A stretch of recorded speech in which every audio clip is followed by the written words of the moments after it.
只要我们分析世界上的暴乱活动，都会发现一个规律，那就是暴乱的背后其实都是巨大的政治阴谋。大家好，我是罗富强，欢迎来到富强观察室。本期我们聊的话题是哈萨克斯坦暴乱，用民众诉求掩盖政治阴谋引发，给世界一个非常重要的警示。哈萨克斯坦的武装暴乱在吉安组织维和部队果断而迅速的干预之下，很快平息下来，没有演变为旷日持久的内乱甚至内战。这真是哈萨克斯坦不幸中的万幸。我们设想一下，如果没有吉安组织的果断出手，没有俄罗斯维和部队快速反应进驻，采取武力手段平息下来，今天的哈萨克斯坦也许已经进入内战状态。那么哈萨克斯坦的暴乱是怎样形成的呢？又是怎样演变的呢？最终的内幕情况又是怎样的呢？说白了，这就是一场典型的颠覆阴谋。但是这一场颠覆活动并不是一开始就以政治诉求为口号的，而是以降低天然气价格为诉求开始。首先，在哈萨克斯坦民众当中开始盛传各种对天然气涨价的不满言论，然后呼吁民众抗议示威的组织性言论开始出现。于是在本月1日开始有民众上街游行示威，呼吁政府把天然气价格降到现价的1半，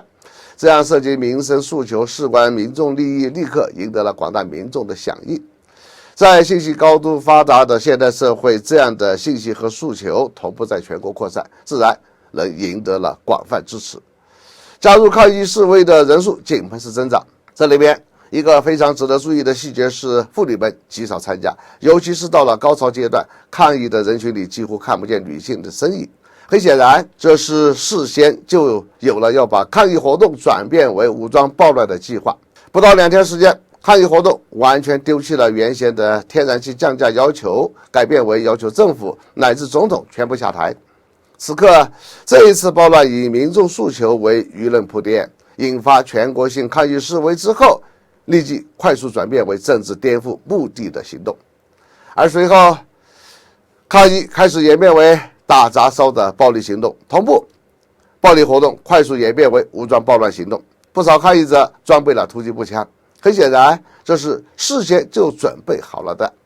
随后抗议者还抢夺了军火库的轻重武器，然后把枪支弹药分发到抗议者手中。这一次暴乱活动还有一个很怪异的现象，也算是世界首次，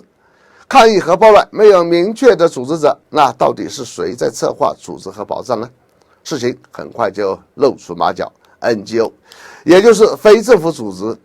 令人无法想象的是，哈萨克斯坦这样一个国家外国背景的 NGO 竟然会达到2万多个。我们都知道，很多 NGO 级分支早就成了美国的边外外交部和边外中情局，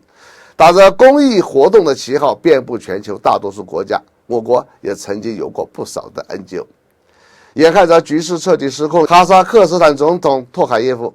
甚至自己无能为力，必须依赖吉安组织了。于是向吉安组织发出了派遣维和部队帮助恢复秩序的请求。而吉安组织早就发现了美国才是幕后主使，根本目的并非仅仅是为了颠覆哈萨克斯坦政权，而是整个中亚国家。于是吉安组织立刻答应了派遣维和部队。